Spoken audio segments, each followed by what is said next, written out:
नमस्कार मंडळी, sixth sense power या चॅनलमध्ये पुन्हा एकदा आपलं सर्वांचं स्वागत आहे। आणि आज आपण बघणार आहोत की मन प्रसन्न करणारे उठणे, उठण्याचे महत्त्व आणि उठण्याचे फायदे, तसेच उठण्यामध्ये कोणकोणत्या वनौषधी असाव्यात।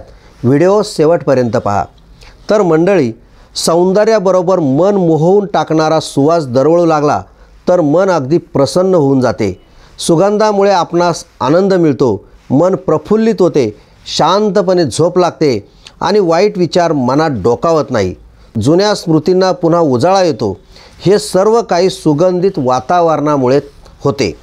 म्हणून त्वचेसाठी आपल्याकडे परंपरागत चालत आलेले हे अतिशय उपयुक्त आणि शास्त्रीयदृष्ट्या परिपूर्ण पद्धत म्हणजेच उठणे।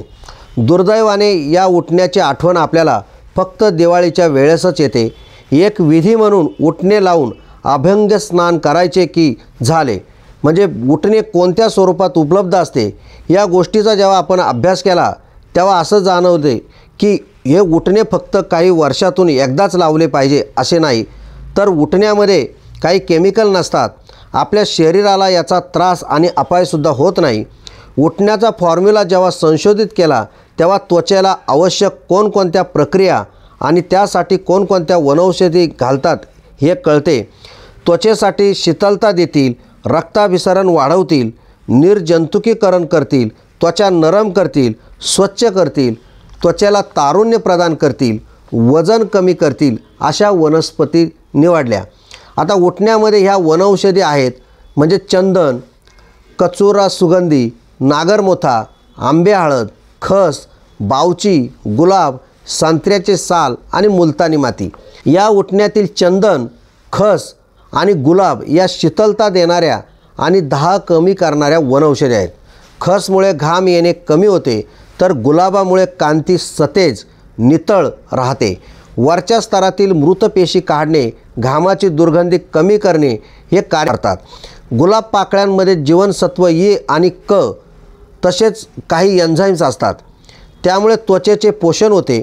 कचुरा सुगंधी आणि नागरमोथा या वस्तू त्वचेतील पेशी उत्तेजित करतात आणि त्वचेचे रक्ताभिसरणसुद्धा वाढण्यास मदत करतात। आणि कचुरा सुगंधी या दोन्ही मुळ्यांमुळे उठण्यात चांगला सुगंध येतो, कारण या अतिशय सुगंधी आहेत। आंबे हळद, बावची या जंतुनाशक आहेत।